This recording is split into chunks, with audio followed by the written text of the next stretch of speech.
সুপ্রিয় শিক্ষার্থীবৃন্দ, কেমন আছো? আশা করি তোমরা সকলে ভালো আছো, সুস্থ আছো।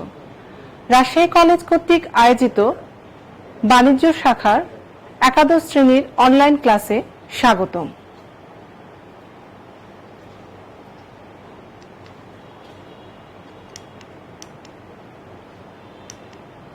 আজকে ক্লাস উপস্থাপনায় আছি আমি Afroza Khatun, lecturer, management department, Rajshahi college, Rajshahi. আমি তোমাদের ব্যবসায় সংগঠন ও ব্যবস্থাপনা কোর্সটির প্রথম পত্র চ্যাপ্টারটির ক্লাস নিব। ক্লাস শুরুর আগে আমরা কোর্স পরিচিতি নিয়ে একটু কথা বলতে চাই। আমাদের একাদশ শ্রেণীর প্রথম বর্ষে তোমাদের মূলত ব্যবসায় সংগঠনটি নেওয়া হয় এবং ব্যবস্থাপনাটি অর্থাৎ ব্যবস্থাপনা দ্বিতীয় পত্র অর্থাৎ দ্বাদশ শ্রেণীতে এই বিষয়ে ক্লাস নেওয়া হয়ে থাকে। তোমাদের ব্যবসায় সংগঠন এবং ব্যবস্থাপনা এই কোর্সে মোট 12টি চ্যাপ্টার থাকে। প্রথম চ্যাপ্টারটি থাকে ব্যবসায়ের মৌলিক ধারণা, এরপরে ব্যবসায় পরিবেশ, একমালিকানা সংগঠন, অংশীদারি ব্যবসায়, পঞ্চম যৌথ মূলধনী কারবার, সমবায় সমিতি, রাষ্ট্রীয় ব্যবসায়, ব্যবসায়ের আইনগত দিক, ব্যবসায় উদ্যোগ, ব্যবসায় সহায়ক সেবা, ব্যবসায়ের তথ্য ও যোগাযোগ প্রযুক্তি এবং লাস্টে যেটা থাকে সেটা হচ্ছে ব্যবসায় নৈতিকতা ও সামাজিক দায়বদ্ধতা। এই মোট 12টি চ্যাপ্টার নিয়ে মূলত তোমাদের এই ব্যবসা সংগঠন ও ব্যবস্থাপনা কোর্সটি প্রণয়ন করা হয়। তো এই 12টি চ্যাপ্টারটির মধ্যে মূলত আমি 6টি চ্যাপ্টার নিয়ে তোমাদের আলোচনা করি। আজকে প্রারম্ভিক ক্লাসে তোমাদের আমি তৃতীয় চ্যাপ্টার অর্থাৎ একমালিকানা ব্যবসায় নিয়ে আলোচনা করব। তো প্রথমে আজকে ক্লাস শেষে তোমরা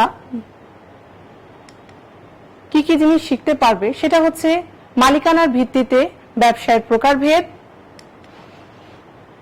এরপরে রয়েছে একমালিকানা ও অংশীদারি ব্যবসায় বলতে কি বলতে পারো সেটা ব্যাখ্যা করতে পারবে, যৌথ মূলধনী ব্যবসা এবং সমবায় সমিতি কি তা বলতে পারবে, রাষ্ট্রীয় ব্যবসায়ের ধারণা কি তা ব্যাখ্যা করতে পারবে। তো প্রথমে দেখো আমরা কিছু চিত্রের দিকে খেয়াল করি।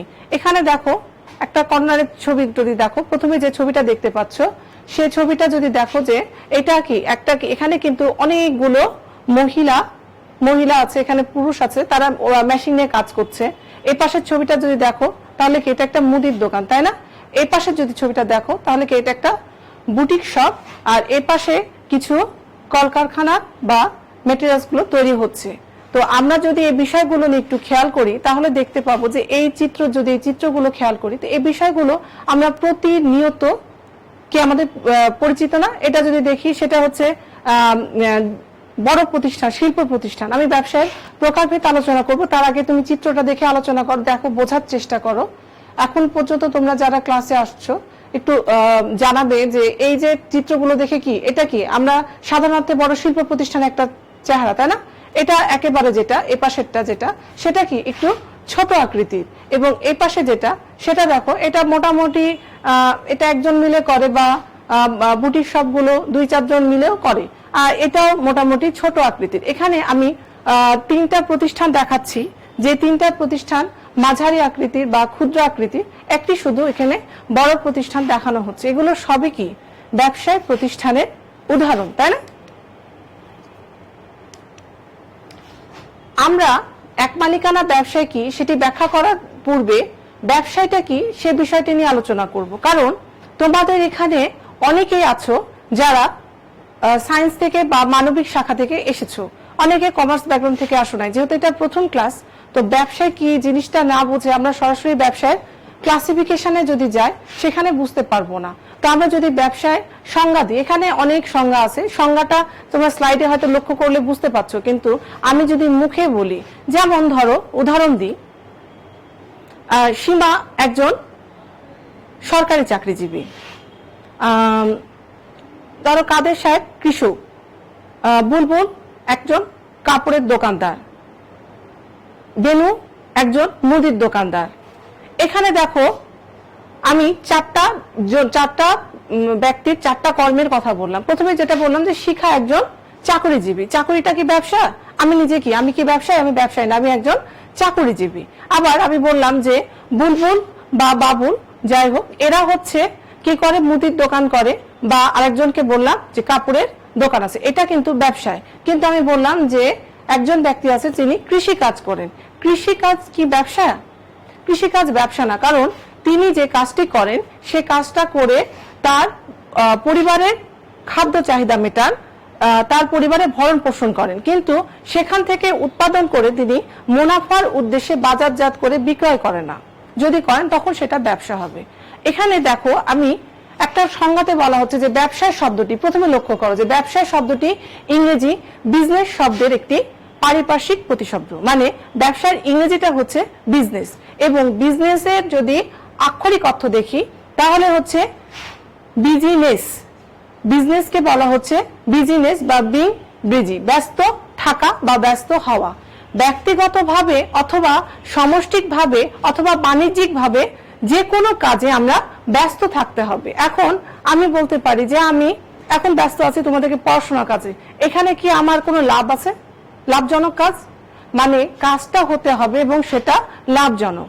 ব্যবসার প্রথম যদি আমরা যে সংজ্ঞাটা যদি দেখি, দেখো এখানে দেখা বলা হচ্ছে যে মুনাফা অর্জনের লক্ষ্যে পরিচালিত অর্থনৈতিক কর্মকাণ্ডকে ব্যবসায় বলে। এখানে ব্যবসার আমরা তিনটা বৈশিষ্ট্য লক্ষ্য করছি। একটা হচ্ছে ব্যবসা পরিচালিত করতে গেলে কি লাগবে? মুনাফা অর্জন লাগবে। এরপর কি লাগবে? দেখো অর্থনৈতিক কর্মকাণ্ড। সাধারণভাবে মুনাফা অর্জনের উদ্দেশ্যে যে কোনো অর্থনৈতিক কর্মকাণ্ডকে আমরা ব্যবসায় বলে থাকি। আমরা ব্যবসা বলতে চাইলে সেটাকে অবশ্যই মুনাফা অর্জনের উদ্দেশ্যে হতে হবে। এখন আমি বলেছি ব্যবসা করার জন্য মূলত তিনটা ক্রাইটেরিয়া লাগে। একটা হচ্ছে মুনাফা অর্জন উদ্দেশ্য, ব্যবসার অন্যতম প্রধান বৈশিষ্ট্য বা উদ্দেশ্য যেটাই বলো, এবং সেটা হতে হবে অর্থনৈতিক কর্মকাণ্ড। এবং যদি 3 নম্বর যেটা বললাম, যে 3 নম্বর যেটা মোস্ট ইম্পর্টেন্ট যে বৈশিষ্ট্যটা থাকে সেটা হচ্ছে আইন। দেশের দেখো লেখা আছে যে দেশের আইনে বৈধ এবং সঠিক উপায়ে পরিচালিত হয়। যদি আমি উদাহরণে বলি যে রিফাত সাহেব, আমি একজন নাম বললাম কাল্পনিক নাম, যে রিফাত সাহেব কি করেন? তিনি চোরা কারবারের সাথে জড়িত। চোরা কারবারের মুখ্য উদ্দেশ্য কি? প্রচুর মুনাফা অর্জন করা। এবং কি এখানে কি অর্থনৈতিক কর্মকাণ্ডটা একটা লেনদেন সংগঠিত হচ্ছে না? হচ্ছে। কিন্তু এই যে আমি বললাম যে স্মাগলিং বা চোরা কারবারের সাথে জড়িত, এটা কি আইন অনুযায়ী কি বৈধ? দেশের বাংলাদেশের প্রেক্ষাপটে এই আইন অনুযায়ী এগুলো বৈধ ব্যবসা না। বা অস্ত্র মানে আমরা যদি বলি মাদক ব্যবসার সাথে জড়িত, তো দেশের প্রচলিত আইন অনুযায়ী বৈধ হতে হবে এবং সঠিক উপায় পরিচালিত হবে। এখন আমি কোন একটা ব্যবসা শুরু করলাম, ওই ব্যবসাটা শুরুর সময় দেশের প্রচলিত আইন অনুযায়ী ছিল, তখন সেটিকে ব্যবসা বলে গণ্য করা হলো। কিন্তু যদি দেখা যায় যে দেশে কোন একটা নতুন আইন পাশ হলো এবং ওই ব্যবসাটাকে অবৈধ বলে ঘোষণা করলো, তার মানে ওই ব্যবসাটা যদি করি সেটা ব্যবসা থাকবে না, সেটি ওইটি অবৈধ হবে এবং এটা ব্যবসার সংজ্ঞার মধ্যে পড়বে না। এখন আরো কিছু সংজ্ঞা আছে। দেখো বলা হচ্ছে আইন অনুসারে ব্যবসা বলতে সেই সংগঠনকে বলে, দেখো আইন অনুসারে, আইনের অনুপাতে যা অর্থের বিনিময়ে ভোক্তাকে পণ্য বা সেবা কিংবা দুটো সুবিধাই প্রদান করে। পণ্য প্রদান করতে পারে অথবা সেবা প্রদান করতে পারে। শুধু যে পণ্য হবে তাই কি? পার্লারে যাওয়ার পরে কি আমাদের কোনো পণ্য দেয়? দেয় না তো। এই যে মানে ব্যবসা বলতে শুধু পণ্যের আদান প্রদান হবে তা না, এটা হচ্ছে তারা একটা নির্দিষ্ট অর্থের বিনিময়ে সেটা পণ্য দিতে পারে, আমাদেরকে সেবাও দিতে পারে। এই দুটো সুবিধা অথবা পণ্য সেবা দুটোই প্রদান করতে পারে। এখানে প্রতিষ্ঠানের ব্যবসায় পরিচালিত হয় ব্যক্তি মালিকানার উপরে ভিত্তি করে। এই যে দেখো, এই যে আমি এই চিত্রগুলো আমি আগে দেখালাম, যেটা পূর্বে চিত্রতে যদি যাই লক্ষ্য করো, এই যে চিত্রতে এখানে দেখা যাচ্ছে যে এই যে ব্যবসাগুলো পরিচালিত হচ্ছে, যে আমি বললাম যে একটা ওই যে এই ছবিটা যেটা দেখো সেটা কিন্তু একটা বড় প্রতিষ্ঠানের চিত্র, এবং তিনটা মোটামুটি যেটা চিত্র তার মধ্যে এই পাশে যে চিত্রটা এটা হচ্ছে ক্ষুদ্র প্রতিষ্ঠানের, এবং এই দুইটা যেটা দেখছো নিচের দুইটা দেখো খেয়াল করো, এই দুইটা হচ্ছে মূলত মাঝারি বা ক্ষুদ্র আকারের প্রতিষ্ঠান, ক্ষুদ্র কুটির শিল্পের এগুলোকে প্রতিষ্ঠান বলা হয়ে থাকে। তাহলে আমরা কি দেখতে পাচ্ছি যে ব্যবসায় এই যে পরিচালিত হচ্ছে, দেখো এখানে বলা হচ্ছে ব্যবসাটা যে পরিচালিত হয় সেটা ব্যক্তি মালিকানায় এবং এখানে পুঁজির ভিত্তিতে বড় পুঁজি হলে বড় প্রতিষ্ঠান হবে, কম পুঁজি দিলে কম ব্যক্তি মালিকানায় ব্যবসায় পরিচালিত হবে। এখন বলা হচ্ছে যে মুনাফা অর্জনের উদ্দেশ্যে মালিকের পুঁজি বৃদ্ধির জন্য মূলত ব্যবসা করা হয়। ব্যবসায় মুনাফা অর্জনের জন্য ব্যক্তি মালিকানায় ব্যবসায় প্রতিষ্ঠান গুলো মালিক বা পরিচালক বৃন্দের মূল উদ্দেশ্যের মধ্যে একটি হলো ঝুঁকি গ্রহণ করে, কার্যের বিপরীতে বিনিয়োগকৃত পুঁজি ফেরত দেওয়া যায় এবং মুনাফাবিহীন বা রাষ্ট্র মালিকানার অধীনে ব্যবসা করা যায়। তাহলে ব্যবসার সংজ্ঞাটি যদি আমরা বলতে চাই তাহলে আমরা বলতে পারি যে ব্যবসা মূলত পরিচালিত হয় মুনাফা অর্জনের উদ্দেশ্যে এবং ব্যবসাটি পরিচালিত হয় ব্যক্তি মালিকানার উপর বা পুঁজির উপর ভিত্তি করে এবং ব্যবসার কিন্তু অন্যতম প্রধান উদ্দেশ্যই থাকে মুনাফা অর্জন এবং এই মুনাফাটা অর্জিত হবে কিভাবে? ভোক্তাদেরকে সঠিক সময় সঠিক পণ্যটি সরবরাহের মাধ্যমে। এখন আমরা আর ব্যবসা নিয়ে আলোচনা করব না, তোমাদের প্রথম চ্যাপ্টার যেটা সেটা হচ্ছে ব্যবসার মৌলিক ধারণা, ওইটা নিয়ে যখন আমরা আলোচনা করব তখন এই বিষয়টি নিয়ে আমরা আরো বিস্তারিতভাবে আলোচনা করব। শুধু জানার জন্য, মানে যেহেতু প্রথম ক্লাস, আমরা এক মালিকানা ব্যবসায় সংগঠন বা মালিকানার ভিত্তিতে ব্যবসায় সংগঠনের যে ক্লাসিফিকেশন সেটা বোঝার জন্যই মূলত এই বিষয়টি নিয়ে আমরা অবতারণা করলাম যে ব্যবসাটা কি, মানে হোয়াট ইজ বিজনেস।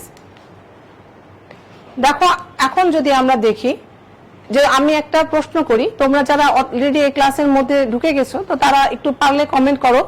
দেখো যে আমরা সাধারণত পণ্যদ্রব্য কোথায় থেকে ক্রয় করি?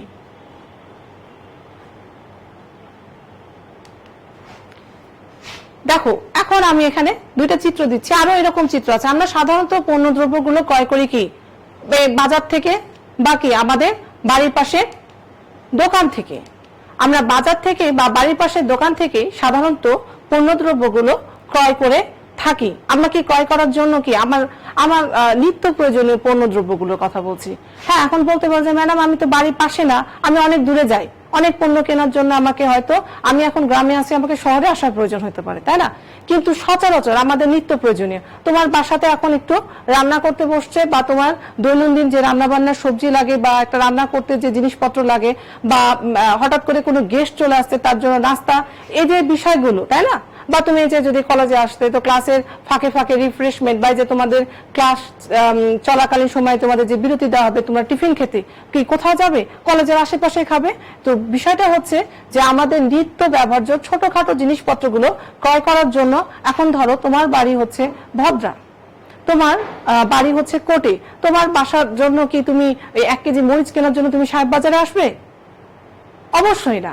এক প্যাকেট বিস্কিট কেনার জন্য কি সাহেব বাজারে আসবে? কি বেগুন কেনার জন্য কি সাহেব বাজারে আসবে? না, তুমি ওই কোটের এলাকার মধ্যে কিনে নিবে। কারণ এখান থেকে আসার জন্য যে তোমার রিক্সা বা অটো ভাড়া, মানে তোমার যে ট্রাভেলিং কস্ট, সেই কস্টটা অনেক বেশি হয়ে যাবে পণ্য কেনার জন্য। হ্যাঁ, তুমি কোনো একটা কাজ করার জন্য বাজারে এসেছো এবং সেই কাজটা করার সাথে তুমি কিনতে পারো, কিন্তু সাধারণত আমরা সহজলভ্য বা পচনশীল বা নিত্য প্রয়োজনীয় পণ্যদ্রব্য সাধারণত বাড়ির পাশের দোকান থেকে বা বাজার থেকে, আশেপাশে যে বাজারগুলো থাকে সেগুলো থেকে ক্রয় করে থাকি।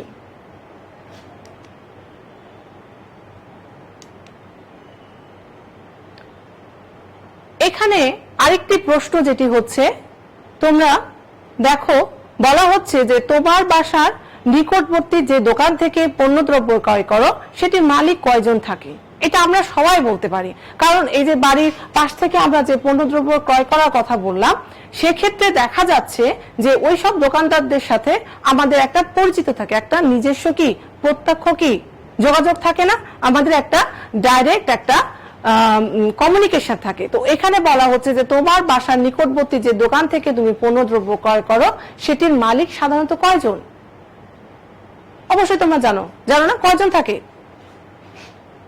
এখন যদি আমি ক্লাসে নিতাম তাহলে অবশ্যই এটার ফিডব্যাক পাওয়া যেত। এটাই হচ্ছে মানে আমার কাছে অনলাইন ক্লাস মানে ইন্টারঅ্যাক্টিভ। তো আমরা আশা করি যে আমরা কোভিড-19 থেকে খুব দ্রুতই মুক্তি পাই এবং আমরা স্বাভাবিক অবস্থায় ক্লাস করতে পারি। তো তারপরে তোমরা যারা ক্লাসে আছো উত্তর দেওয়ার চেষ্টা করো, একটু লেখো কমেন্ট বক্সে, তাহলে আমি পরবর্তীতে দেখতে পারবো। এই যে দেখো বাড়ির পাশে আমাদের যে মনোহারি দোকান বা এখানে কয়জন ব্যক্তিকে দেখা যাচ্ছে? একজন ব্যক্তিকে। মালিক সাধারণত একজন থাকে। এখানে কি খুব বেশি বড় পরিধির হলে দু একজন কি থাকে, তার হচ্ছে লোক থাকে, কিন্তু মালিক একজন থাকে এবং ম্যাক্সিমাম ক্ষেত্রে তার কোনো কর্মচারীও থাকে না। সে একাই পণ্য নিয়ে আসে, একাই ক্রেতাদেরকে পণ্য দেয়, একাই টাকা নেয়, একাই ব্যাগ গুছিয়ে দেয়, তাই সবকিছু একাই করে। সাধারণত এই সকল ব্যবসায় প্রতিষ্ঠানকে বলা হচ্ছে এক মালিকানা ব্যবসায়।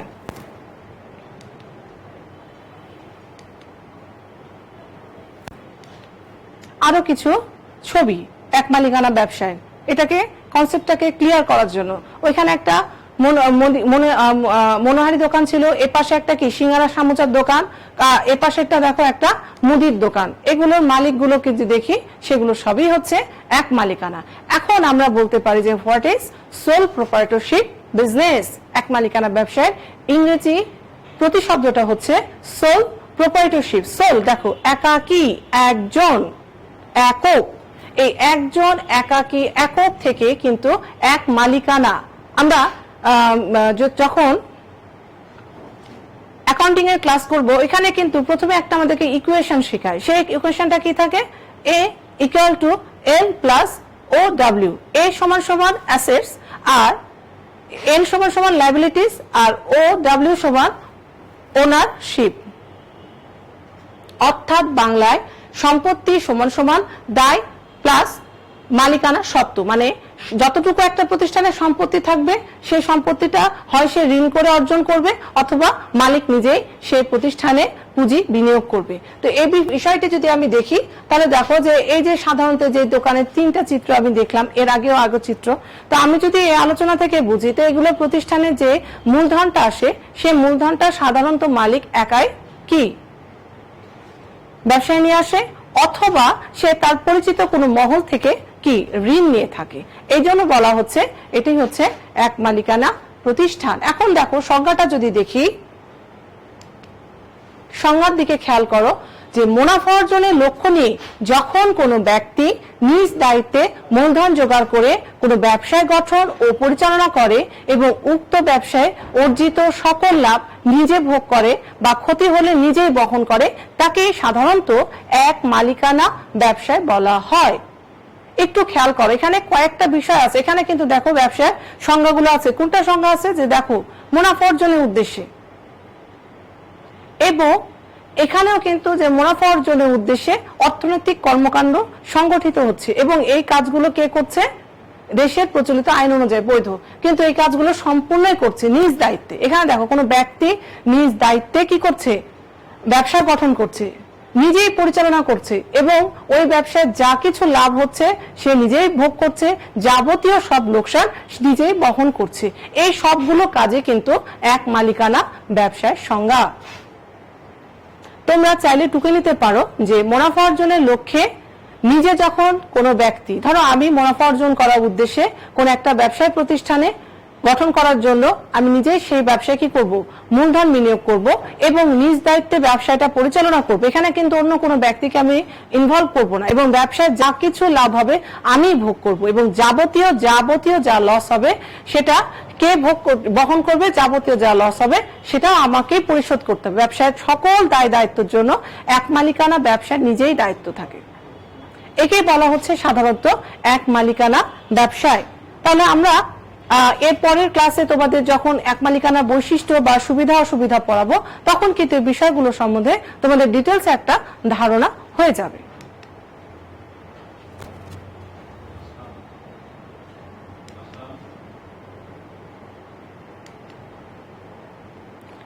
এরপরে আমরা ব্যবসায়ের এক মালিকানার পরে যে ব্যবসাটি নিয়ে আলোচনা করব, সেখানে দেখা যাবে, দেখো যে মালিকের ব্যবসার মালিক একাধিক।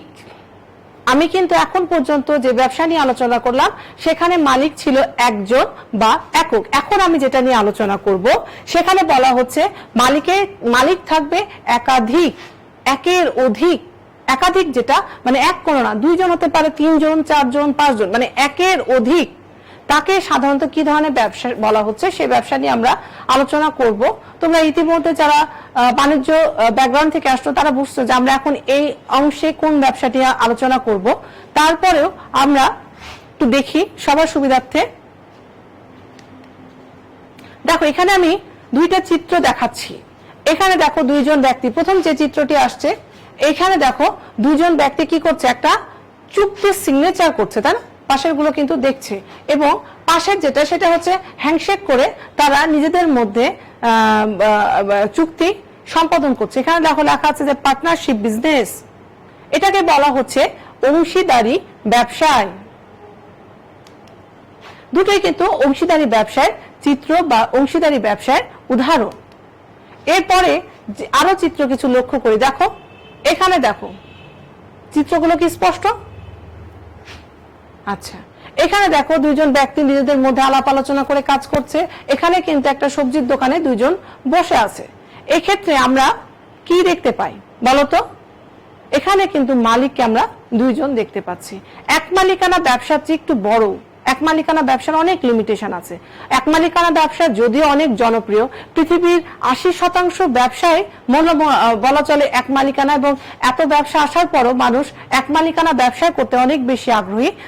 তারপরেও এক মালিকানা ব্যবসায় অনেক লিমিটেশন আছে। যেমন আমি কি বললাম যে ব্যবসায় যাবতীয় মূলধন একজন ব্যক্তি, এখন একজন ব্যক্তির পক্ষে সর্বোচ্চ কত টাকা বিনিয়োগ করা সম্ভব, এবং তাকে ব্যবসায় যাবতীয় বিষয়গুলো দেখতে হবে, ব্যবসা পরিচালনা করতে হবে, তাকে কাস্টমারদের সাথে সম্পর্ক মেনটেন করতে হবে, প্রত্যেকটা বিষয় তাকে দেখতে হবে। এই জন্য অনেক সময় একজন ব্যক্তির তো লিমিটেশন আছে, তাই না? আমি কি সব দিক দেখতে পারবো? আমি কি 10 হাতে সব দিকটা সামলাতে নাও পারি, আবার হচ্ছে আমি সামলাতে পারছি, কিন্তু আমি মনে করছি যে আমার ব্যবসার পরিধিটা বাড়ানো দরকার, সেক্ষেত্রে আমি এক্সট্রা মূলধন সংগ্রহের জন্য কিন্তু এই ব্যবসাগুলো চলে আসে। ফলে দেখা যাচ্ছে সবচেয়ে প্রাচীনতম ব্যবসা ছিল এক মালিকানা ব্যবসা, এবং ওইটার পরেই কিন্তু চলে আসে অংশীদারি ব্যবসায়। তো এখন আমরা শিখবো যে হোয়াট ইজ পার্টনারশিপ বিজনেস। আমি আরেকটা জিনিস বলছি, এই যে আমি যে ব্যবসাগুলো আজকে পড়াবো, যতগুলো মালিকানা ধরনের ব্যবসা নিয়ে আলোচনা করব, এগুলো নিয়ে একটা চ্যাপ্টার আছে প্রত্যেকটা, যেমন এক মালিকানা নিয়ে একটা চ্যাপ্টার, অংশীদারি নিয়ে চ্যাপ্টার, যৌথ মূলধনী নিয়ে একটা চ্যাপ্টার, সমবায় বা রাষ্ট্রীয় ব্যবসা, এই সবগুলো ব্যবসা নিয়ে একটা চ্যাপ্টার আছে। আমি জাস্ট তোমাদের ভেরি বেসিক সেন্সগুলো, যে সংজ্ঞাগুলো কি বা সদস্যগুলো কি হতে পারে, এই সুবিধা হালকা করে আলোচনা করে যাব। যখন আমরা চ্যাপ্টারে ঢুকবো তখন এটা বিষয় নিয়ে আমরা আরো ডিটেলসে জানতে পারবো। সাধারণত 2 বা ততোধিক ব্যক্তি স্বেচ্ছায় মিলিত হয়ে অংশীদারি চুক্তির ভিত্তিতে যে ব্যবসা গঠন করে তাকে অংশীদারি ব্যবসা বলে। এখানে দেখো ব্যবসায় যে বৈশিষ্ট্য এখানে সেটা যে মুনাফা অর্জনের উদ্দেশ্যে 2 বা এখানে একের অধিক, সে তো 2 জন হবে সর্বনিম্ন, একের অধিক যদি হয়, এবং তার চেয়ে বেশি ব্যক্তি কি হবে, স্বেচ্ছায় আসতে হবে। এখানে জোর জবরদস্তি করে কাউকে নিয়ে আসা যাবে না, স্বেচ্ছায় স্বপ্রণীত ভাবে একত্রিত হয়ে মুনাফা অর্জনের উদ্দেশ্যে কোনো বৈধ ব্যবসা যদি গঠন করে তাকে বলা হচ্ছে অংশীদারি ব্যবসা বা পার্টনারশিপ বিজনেস। তোমরা পারলে এটা টুকে নিতে পারো। তো আমার এখানে সব কথাই ঠিক আছে এক মালিকানার সাথে, পার্থক্য হচ্ছে কি এক মালিকানার ব্যবসাটা কি হচ্ছে একজন ব্যক্তি, এখানে কোনো ব্যক্তি নাই, নিজে নিজে ব্যবসা শুরু করছে, নিজে পরিচালনা করছে, নিজে ব্যবসায় যাবতীয় মূলধন বিনিয়োগ করছে, মুনাফা ভোগ করছে, যদি লস হয় সেটাকে বহন করছে। কিন্তু অংশীদারি ব্যবসা কিন্তু তা হবে না, এখানে মালিক থাকবে 2 এর অধিক। এবং এখানে একটি গুরুত্বপূর্ণ যে সেক্টরটি আলোচনা হচ্ছে সেটা দেখো যে চুক্তি, এই যে এই বিষয়টি একটু খেয়াল করো, অংশীদারি চুক্তি। এখানে বলা হচ্ছে যে 2 বা ততোধিক ব্যক্তি যে স্বেচ্ছায় মিলিত হয়ে কোনো ব্যবসায় প্রতিষ্ঠান গঠন করছে, সেখানে যে চুক্তিটা থাকবে সে চুক্তিটাই হচ্ছে অংশীদারি ব্যবসায়ের মূল ভিত্তি বা অংশীদারি ব্যবসার এটাই হচ্ছে মূল স্টেপ। এটা ছাড়া অংশীদারি ব্যবসায় গঠন করা যাবে না। চুক্তি হচ্ছে অংশীদারি ব্যবসায় প্রাণ। কারণ এখন যদি আমরা যখন ক্লাসে অংশীদারি যাবো এটা নিয়ে বলবো, তারপর আমি হালকা করে বলি চুক্তিটা কেন। এখানে মালিক কতজন, 2 এর অধিক, তাই না? কোন একটা কারণে ব্যবসা অনেক লস হলো, আমি অস্বীকার করতে পারি, বা ব্যবসা অনেক লাভ হলো, তখন আমি বলতে পারি যে না আমি তো সমান সমান টাকা পাবো। এখন আবার আমি প্রতিষ্ঠানে এভাবে বিনিয়োগ করব না, চুক্তিতে উল্লেখ থাকবে যে একজন ব্যক্তি কত টাকা মূলধন বিনিয়োগ করবে, সে কি পরিমাণ লাভ পাবে, লস হলে সে কিভাবে বহন করবে, সে পরিচালনা অংশগ্রহণ করবে কি করবে না, তাই না? আমি 2 দিন পর বলতে পারি না আমি ব্যবসায় আমাকে পোস্টে রাখছেন, আমি ওই পোস্টে যাব, বলতে পারি।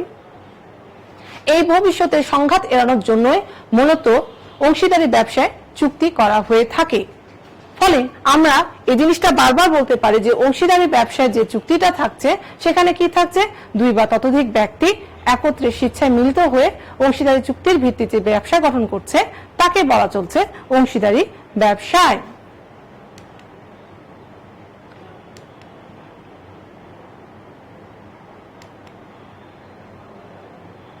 এরপরে আমি যখন তোমাদের ক্লাসটা শুরু করেছিলাম তখন আমরা একটি বিষয় খেয়াল করেছো কিনা, আমরা প্রথমে একটা চিত্র দেখাচ্ছিলাম, 4টা চিত্রের মধ্যে একটা বড় চিত্র ছিল, ওখানে অনেক কি মানুষ ছিল যারা সেলাই মেশিনে কাজ করছিল। সেটা কিসের সাথে পরিচিত? এই চিত্রগুলো তোমরা না দেখলেও জানো এটা কোন ব্যবসার সাথে পরিচিত, গার্মেন্টস ব্যবসার সাথে জড়িত। তো এই বিষয়টি তোমাদেরকে খেয়াল করতে হবে। এই গার্মেন্টস গুলো কি ছোট অ্যাঙ্গেলে হয় না, এগুলো প্রতিষ্ঠা করার জন্য বেশ কিছু নিয়ম নীতি লাগে, বেশ কিছু কি লাগে, ব্যবসার মূলধনটা কতটা লাগবে সে বিষয়গুলো সব উল্লেখ থাকে। এই কারণে এগুলোকে বৃহৎ ব্যবসা বলা হয়। দেখো এখানে উদাহরণ দেখো, এখানে প্রথমেই আমি যে চিত্র দেখাচ্ছি সে চিত্রে বলা হচ্ছে এখানে কিন্তু একটা তিতাস গ্যাস ডিস্ট্রিবিউটেড কোম্পানি, এটা কোম্পানি বলা হচ্ছে বা লিমিটেড তিতাস গ্যাস। এরপরে দেখো ওষুধ কোম্পানি, যৌথ মূলধনী ব্যবসাকে বা যৌথ মূলধনী সংগঠনকে ইংরেজিতে বলা হয় কোম্পানি, এবং এটা 1994 সালের কোম্পানি আইন দ্বারা গঠিত হয়, পরিচালিত হয়, নিয়ন্ত্রিত হয়। এখন পর্যন্ত আমরা দুইটা ব্যবসা নিয়ে আলোচনা করেছি, একটা কি এক মালিকানা ব্যবসা, এরপরে ছিল অংশীদারি ব্যবসা। এখন যেটা নিয়ে আলোচনা করছি সেটা হচ্ছে যৌথ মূলধনী কারবার। দেখো এক মালিকানা ব্যবসার ক্ষেত্রে আমি কিন্তু কোনো আইন কানুনের কথা বলি নাই, বলছি যে অংশীদারি ব্যবসার ক্ষেত্রে আইন আছে যেটা চুক্তি, সেটা ছিল 1932 সালে চুক্তি আইন অনুযায়ী অংশীদারি ব্যবসা গঠিত হয়। সেটা খুব লিমিটেড, 1932 সালে যে চুক্তি আইনটা ছিল সেটাই খুবই ছোট বা ক্ষুদ্র। কিন্তু আমরা যদি যৌথ মূলধনী দেখি তাহলে এখানে যেটা হবে, সেখানে কিন্তু এই যে চুক্তিটা সেটা না, এখানে কিন্তু একটা আইন থাকে এবং আইনের দ্বারা এটা গঠিত হয়, পরিচালিত হয়, নিয়ন্ত্রিত হয়। দেখো এখানে আর কিছু চিত্র দেখো, এখানে যে চিত্রগুলো দেখো, দেখো বড় শিল্প প্রতিষ্ঠানে কলকারখানা দেখাচ্ছে, তাই না? এখানে দেখো এ ধরনের বড় ধরনের শিল্প প্রতিষ্ঠান গড়ে তোলার জন্য বলা হচ্ছে অধিক মূলধন, সীমিত দায়, দক্ষ ব্যবস্থাপনা এবং আইনগত চিরন্তন অস্তিত্বের সুবিধা নিয়ে যে বৃহৎ আকারের সংগঠন গঠিত হয় তাকে যৌথ মূলধনী কারবার বলে। বা যদি আমি বইয়ের ভাষায় বলতে চাই, 1994 সালে কোম্পানি আইন অনুযায়ী গঠিত পরিচালিত ব্যবসায়কে বলা হচ্ছে যৌথ মূলধনী ব্যবসায়। এবং এই যৌথ মূলধনী ব্যবসায় যেটা, সেটার যে অস্তিত্ব সেটা চিরন্তন অস্তিত্ব নিয়ে মূলত অংশীদারি ব্যবসা গঠিত হয়। এটা বিলোপ সাধন এত সোজা না। যেমন এক মালিকানা ব্যবসা, আমি বললাম যে আমি একটা সামুচার দোকান দিলাম, চায়ের দোকান দিলাম, কাপড়ের দোকান দিলাম, আমার মনে হচ্ছে যে এখন আমি ব্যবসাটা পরিচালিত করতে পারবো, লস হচ্ছে বা আমার সময় নেই বা আমি অন্য কোনো কাজে ব্যস্ত হয়ে যাচ্ছি, আমি যে কোনো সময় এটা বন্ধ করতে পারি। কিন্তু অংশীদারি ব্যবসায় বন্ধ করার জন্য কি করতে হবে, যেহেতু মালিক একাধিক, আমার নিজের ইচ্ছাতে চলবে না, এখানে কিন্তু সকল মালিকের সাথে আলাপ আলোচনা করে কি করা যাবে, অংশীদারি ব্যবসা বন্ধ করা যাবে। কিন্তু যৌথ মূলধনী কারবার কারোর সাথে না, যৌথ মূলধনী কারবার যদি বিলোপ সাধন করতে চায় তাহলে সরাসরি একে আমার বিলোপ সাধনের জন্য সরকারের মানে নিকটে যেতে হবে, অর্থাৎ কোর্টের কাছে যে এটা বিলোপ সাধন করতে হবে। কারণ এটা আইন দ্বারা সৃষ্টি, এর গঠন প্রণালী যেমন কঠিন, সহজে আজকে সকালে চিন্তা করলাম আমি যৌথ মূলধনে একটা ব্যবসা খুলতে চাই, পরের দিন সকালে আবার একটি কোম্পানি প্রতিষ্ঠিত হবে তা না, এটা করতে 6 মাস, 1 বছর, 2 বছর সময় লাগে, তেমন এটা বিলোপ সাধন করতেও সময় লাগে। কিন্তু আমি রাত্রে এখন ঘুমিয়ে চিন্তা করলাম যে কালকে আমি একটা ব্যবসা করতে চাই, যেমন ধরো রাজশাহীতে আমের মৌসুম ভালো, তাই না, আমি মনে করলাম যে এবার আমি কিছু আমের ব্যবসা করবো। আমি কি করলাম, 5 মণ আম রাজশাহীতে কিনে ঢাকাতে নিজে বিক্রি করলাম, করতে পারি না? বা গ্রামে আমি রাজশাহী কোনো একটা গ্রাম থেকে পণ্য নিয়ে এসে রাজশাহী বাজারে বিক্রি করলাম, সেটার জন্য কারো কাছে কোনো পারমিশনের প্রয়োজন নাই এবং এর স্থায়িত্ব নেই।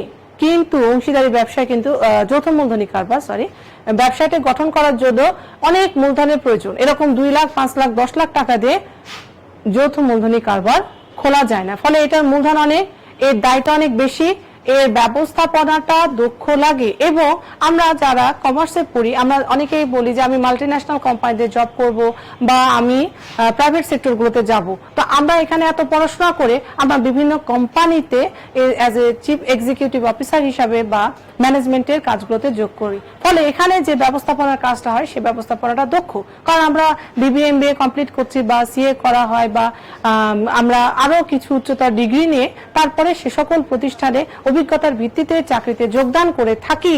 কিন্তু এক মালিকানা বা অংশীদারি কাজগুলো করার জন্য কোনো ধরনের সিও লাগে না। আমি কিছুই জানি না ব্যবসা, আমি ব্যবসা শুরু করতে পারি। ফলে এই যে ব্যবস্থাপনা থাকবে, আগের দুইটার ব্যবস্থাপনার চেয়ে এই ব্যবস্থাপনাটা থাকবে হচ্ছে অনেক ইফিশিয়েন্ট। এবং আইনের যেহেতু এটা অস্তিত্ব থাকে, আমি আবারও বলছি যে 1994 সালের কোম্পানি আইন অনুযায়ী যেহেতু এটা গঠিত হচ্ছে, ফলে এই যে অস্তিত্বটা এটা চিরন্তন। ফলে মানুষের একটা ব্যবসা থাকে, বিশ্বাস থাকে, আস্থা থাকে, তাই না? আমি আজকে একটা দোকান দিলাম, কালকে সকালে এটা আমি বন্ধ করে দিতে পারি, অনেক আস্থা আছে। কিন্তু যৌথ মূলধনী কারবার আমি আজকে খুলে কালকে বন্ধ করব না। ফলে এই ব্যবসার প্রতি মানুষের এক ধরনের বিশ্বাস থাকে, অস্তিত্ব থাকে। এরা বাজারে শেয়ার বিক্রি করে, এখানে সাধারণ মানুষ কি করতে পারে, বিনিয়োগ করতে পারে। তো যৌথ মূলধনী কারবার নিয়ে আমরা যখন আলোচনা করব, আমি জাস্ট প্রাথমিকভাবে সংজ্ঞা, যৌথ মূলধনীর সর্বনিম্ন সদস্য সংখ্যা এখানে থাকে 7 জন, সর্বনিম্ন 7 জন। আমরা এক মালিকানার মালিক দেখলাম কয়জন, যেহেতু এটা মালিকানার ভিত্তিতে, ফলে মালিকটা দেখতে হবে।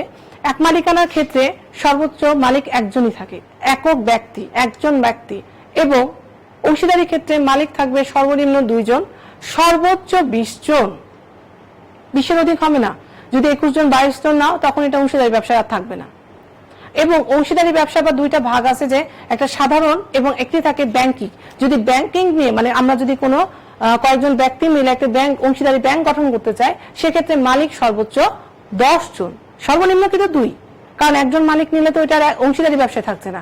ফলে সর্বনিম্ন 2 এবং সর্বোচ্চ 20 জন, যেটা সাধারণ অংশীদারি ব্যবসার ক্ষেত্রে। আর যদি আমরা কোম্পানির ক্ষেত্রে দেখি, এক্ষেত্রে মালিক সর্বনিম্ন 7, সর্বনিম্ন 7 এবং সর্বোচ্চ তাদের শেয়ার দ্বারা সীমাবদ্ধ। আমি যেহেতু বললাম এদের মূলধনগুলো এরা মূলত শেয়ার বিক্রয় করে সংগ্রহ করে থাকে। আমরা জানি যে শেয়ারটা হচ্ছে প্রতিষ্ঠানের অনুমোদিত মূলধনের ক্ষুদ্র ক্ষুদ্র অংশ। আমরা শেয়ার কি, স্টক কি, ডিবেঞ্চার কি, এই বিষয় ঋণপত্র কি, এই বিষয়গুলো যখন যৌথ মূলধনী আলোচনা করব তখন এই বিষয়গুলো নিয়ে আরো ডিটেলসে জানবো। তো আমাদের এই বিষয়টা কি, যে আমার যখন সর্বনিম্ন 7 জন সদস্য থাকবে এবং সর্বোচ্চ শেয়ার দ্বারা সীমাবদ্ধ।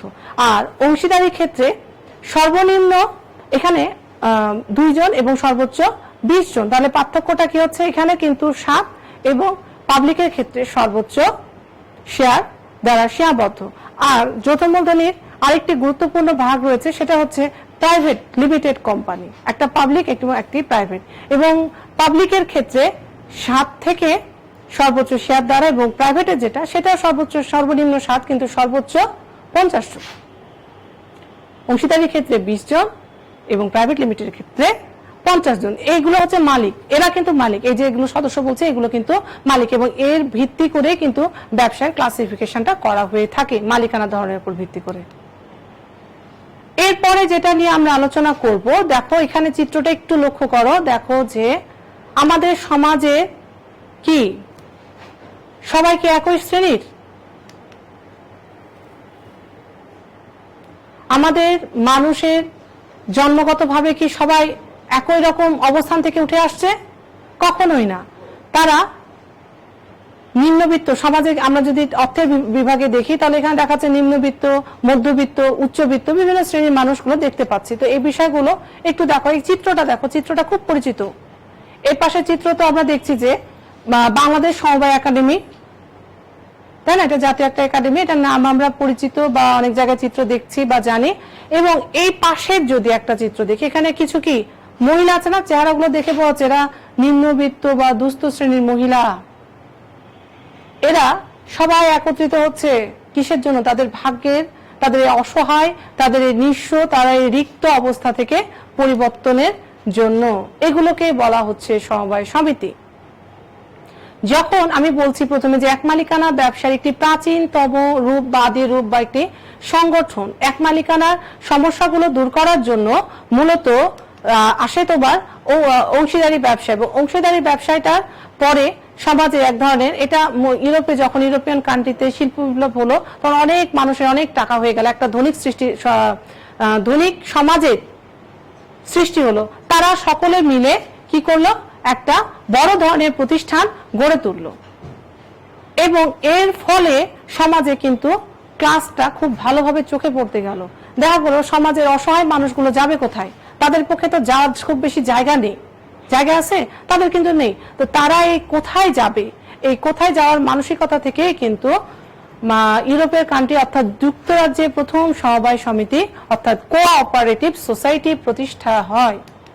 এখন আমরা যেহেতু আজকে আমরা সামগ্রিক নানা অল্প করে আলোচনা করব, তো এখানে যে বিষয়টি একটু দেখো যে সমাজে সমশ্রেণীর কতিপয় ব্যক্তি স্বেচ্ছাকৃতভাবে, আমি আগে বলছি যে ব্যবসাটা হবে স্বপ্রণোদিতভাবে, তোমাকে আমি জোর করে ব্যবসাতে নিয়ে আসতে পারবো না, আমাকে যেতে হবে নিজের ইচ্ছায় নিজের চেষ্টায়। এজন্য বলছে যে স্বপ্রণোদিতভাবে স্বেচ্ছাকৃতভাবে সমাজের সমশ্রেণীর কতিপয় ব্যক্তি স্বেচ্ছাকৃতভাবে যৌথ প্রচেষ্টায় আইন অনুযায়ী যে বৈধ ব্যবসায় গড়ে ওঠে। এখানে আবার দেখো, আমি এখানে মুনাফা অর্জন কিন্তু সমবায় সমিতির অন্যতম মুখ্য উদ্দেশ্য না। সমবায় সমিতির মুখ্য উদ্দেশ্য হচ্ছে সমবায় যে সদস্যগুলো থাকে তাদের আর্থ সামাজিক অবস্থার পরিবর্তন। তো দেখাচ্ছে যে সমাজের সমশ্রেণীর কতিপয় ব্যক্তি স্বেচ্ছাকৃতভাবে যৌথ প্রচেষ্টায় আইন অনুযায়ী যে বৈধ, দেখো এখানে আবার বলছে যে বৈধ, অবৈধ কোনো ব্যবসা যদি হয়, অবৈধ কোনো কাজ কখনোই ব্যবসা হবে না। এটা দেশের প্রচলিত আইন অনুযায়ী তাকে অবশ্যই সার্টিফাই হতে হবে যে এই কাজটা বৈধ।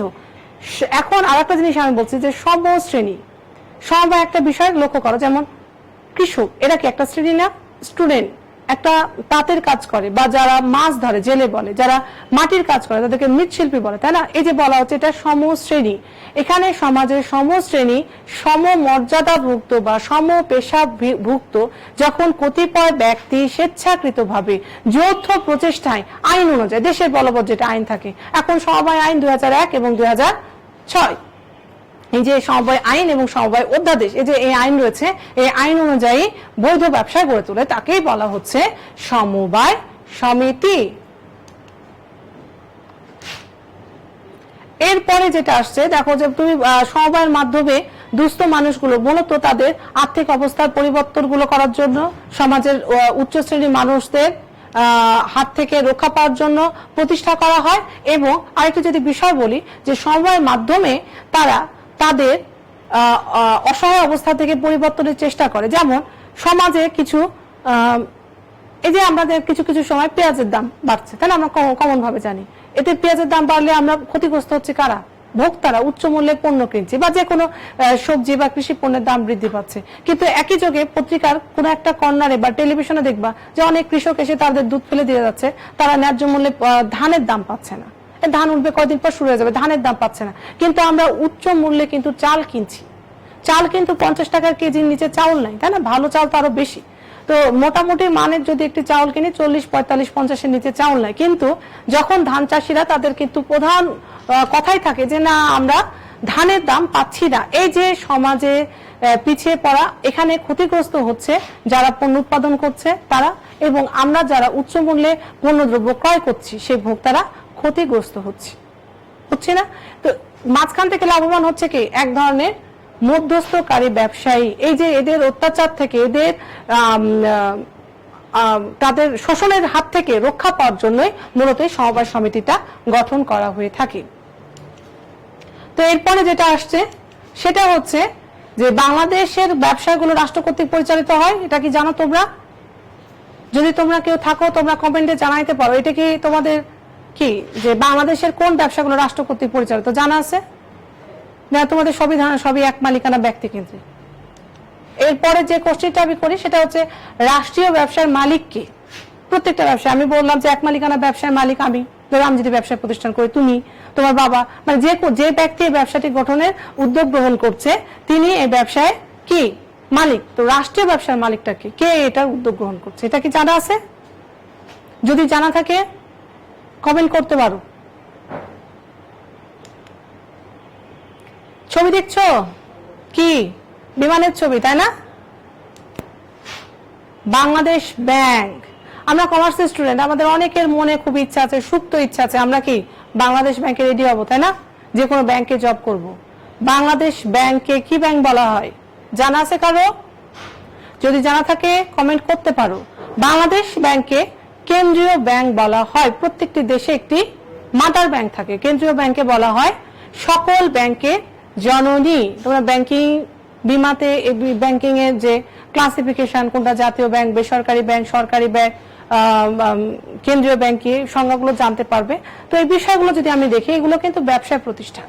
কিন্তু এই যে দেখো, Bangladesh airlines, Bangladesh bank, Bangladesh railway, Bangladesh ডাক টেলিযোগ, এগুলো সবগুলো কিন্তু রাষ্ট্রীয় ব্যবসায়। আমার প্রথম প্রশ্নের, বাংলাদেশের কোন ব্যবসাগুলো রাষ্ট্র কর্তৃক পরিচালিত হয়? Bangladesh bank, Bangladesh railway, Bangladesh gas বা বাংলাদেশ বিমান, এই এয়ারলাইন্স, এগুলো সবই রাষ্ট্রীয় ব্যবসায় উদাহরণ। তার মানে বাংলাদেশের রাষ্ট্রীয় ব্যবসা আছে তো, তাই না? এবং রাষ্ট্রীয় ব্যবসার মালিক কে? রাষ্ট্রীয় ব্যবসার মালিক রাষ্ট্র নিজেই। রাষ্ট্রীয় ব্যবসার মালিক রাষ্ট্র, মানে আমাদের রাষ্ট্রকে, সরকারকে, সরকার, তাই না? রাষ্ট্রীয় ব্যবসার মালিক রাষ্ট্র বা সরকার, রাষ্ট্র বা সরকার। প্রিয় শিক্ষার্থী, এই সময় কিছু চিত্র খেয়াল করো। এখানে কিন্তু আমি বলো, দেখো কি বাসায় গ্যাসের চুলা আছে, তাই না? এই তো গ্যাস হচ্ছে, এই গ্যাসটা কি রাষ্ট্রীয় ব্যবসার উদাহরণ। টেলিফোন বাসায় না থাকলেও কারো বাসায় আছে, অফিসে আছে, দেখি এই টেলিফোনটাও রাষ্ট্রীয় ব্যবসার উদাহরণ। এখন আমরা হোয়াট ইজ স্টেট বিজনেস, এটা শুনবো। রাষ্ট্রীয় ব্যবসা যেটা এখানে বলা হচ্ছে, দেখো, সরকার কর্তৃক গঠিত, পরিচালিত এবং নিয়ন্ত্রিত ব্যবসায়কে বলা হচ্ছে রাষ্ট্রীয় ব্যবসায়। সরকার কর্তৃক গঠিত, পরিচালিত, নিয়ন্ত্রিত ব্যবসায়কে বলা হচ্ছে রাষ্ট্রীয় ব্যবসায়। এখন আমি যদি বলি যে রাষ্ট্রীয় ব্যবসায়টার সংজ্ঞাটা যদি দেখি, যে রাষ্ট্র কর্তৃক পরিচালিত, নিয়ন্ত্রিত। এখন দেখো, এই ব্যবসাটা কিন্তু আইন অনুযায়ী পরিচালিত হয়। রাষ্ট্রীয় ব্যবসাটা নিয়ন্ত্রিত হয় বাংলাদেশের সংসদ কর্তৃক। জাতীয় সংসদে কিন্তু আইন পাশ করে রাষ্ট্র ব্যবসাটাকে স্ট্যাবলিশ করা হয়। ফলে এটা কি আইনগত আনুষ্ঠানিকতা বেশি, এখানে মূলধন কোনো সমস্যা নাই, কারণ মূলধন যোগান দিবে কি রাষ্ট্র বা সরকার। ফলে এটা অনেক বড় আকারের হয়, এটার লাক্সারিটা অনেক বেশি থাকে। কিন্তু এখানে দেখো একটা জিনিস বলছি, যে এই যে রাষ্ট্র কর্তৃক পরিচালিত, নিয়ন্ত্রিত ব্যবসায়, ফলে এই ব্যবসাটা গঠন এবং পরিচালিত হচ্ছে বা নিয়ন্ত্রিত হচ্ছে যেহেতু রাষ্ট্রের আন্ডারে, ফলে এটা গঠন প্রণালী জটিল। এটা সরকার কর্তৃক নিয়ন্ত্রিত হচ্ছে, জাতীয় সংসদে এর আইন পাশ করে ব্যবসাটি পরিচালিত হচ্ছে, তাই না? সবই ঠিক আছে। এখন এখানে দেখা যাচ্ছে যে এখানে অধিক লোক নিয়োগ হচ্ছে, অধিক লোকের কর্মসংস্থান হচ্ছে, কিন্তু এই ব্যবসার মুখ্য উদ্দেশ্য মুনাফা অর্জন না। আমরা জানি ব্যবসার অন্যতম মুখ্য উদ্দেশ্য মুনাফা অর্জন, অন্যতম মানে জনকল্যাণও কিন্তু এর উদ্দেশ্য, এটা সেকেন্ড উদ্দেশ্য। কিন্তু রাষ্ট্রীয় ব্যবসার অন্যতম মুখ্য উদ্দেশ্য হচ্ছে জনকল্যাণ। অর্থাৎ রাষ্ট্রীয় ব্যবসা বলতে সাধারণত বলা হচ্ছে রাষ্ট্র জনগণের কল্যাণের উদ্দেশ্যে যখন রাষ্ট্র কোনো ব্যবসা পরিচালিত করবে, গঠন করবে, নিয়ন্ত্রিত করবে, তখন তাকে বলা হচ্ছে রাষ্ট্রীয় ব্যবসা। এবং রাষ্ট্রীয় ব্যবসায়ের ক্ষেত্রে আমরা একটা জিনিস খুব ভালো করে যদি খেয়াল করি, যে রাষ্ট্রীয় ব্যবসাটা মালিক রাষ্ট্র। এখানে দেখা যাচ্ছে যে একটা প্রতিষ্ঠানের শেয়ার যদি দেখি, তাহলে অবশ্যই 100% মধ্যে 51% ন্যূনতম 51% মালিক থাকতে হবে রাষ্ট্রের বা সরকারে, তখনই সে ব্যবসাকে আমরা রাষ্ট্রীয় ব্যবসা বলে মনে করতে পারি। এছাড়াও রয়েছে ব্যবসায় জোট বা পিপিপি, প্রাইভেট পাবলিক, কি পি পাবলিক, পিএ প্রাইভেট, আর পিএ হচ্ছে পার্টনারশিপ। সরকারি বেসরকারি সংস্থার সংগঠনে কিছু ব্যবসা, যেমন হিরো হোন্ডা, নাম শোনা নাই? সবাই নাম শুনছে, পরিচিত একটা নাম, একটা কি মোটরসাইকেল কোম্পানি। হিরোটা হচ্ছে ভারতীয় মোটরসাইকেল আর হোন্ডাটা হচ্ছে জাপানিজ কোম্পানি। এই দুইটা কোম্পানি একত্রে চুক্তিবদ্ধ হয়ে যখন কোনো ব্যবসা প্রতিষ্ঠান গড়ে তুলছে, তখন সেটি হচ্ছে পিপিপি এর একটি গুরুত্বপূর্ণ উদাহরণ। এছাড়া রয়েছে ব্যবসায়িক জোট। এছাড়া রয়েছে ব্যবসায়িক জোট, যখন কয়েকটি ব্যবসা প্রতিষ্ঠান বা কতগুলো ফার্ম একত্রিত হয়ে কোনো প্রতিষ্ঠান গঠন করছে, তখন তাকে বলা হচ্ছে ব্যবসায়িক জোট। তাহলে আমরা যদি আজকের ক্লাসে ক্লোজিং টানতে চাই তাহলে আমরা দেখছি প্রথমে কি হোয়াট ইজ বিজনেস, ব্যবসায়টা কি, মুনাফা অর্জনের উদ্দেশ্যে। আমি একটু ক্লাসটা রিভিশন দিই, একটু শোনো যে মুনাফা অর্জনের উদ্দেশ্যে যে কোনো অর্থনৈতিক বৈধ কার্যাবলীকে সাধারণত ব্যবসা বলা হচ্ছে। এবং যদি বলি যে এক মালিকানা ব্যবসায় কি বা অংশীদারি ব্যবসায় কি, তো একজন মালিকানা মালিক একজন, এই ব্যবসায় তিনি ব্যবসায় যাবতীয় মূলধন বিনিয়োগ করবেন, তিনি ব্যবসায় যাবতীয় মুনাফা ভোগ করবেন এবং তিনি ব্যবসায় যাবতীয় কি করবেন, ক্ষতিটাকে মেনটেন করবেন। আর অংশীদারি ব্যবসার ক্ষেত্রে আমি একটুই দেখব, আর যদি দেখি যে তো আমাদের যদি অংশীদারি ব্যবসার ক্ষেত্রে মালিক দুইয়ের অধিক থাকছে এবং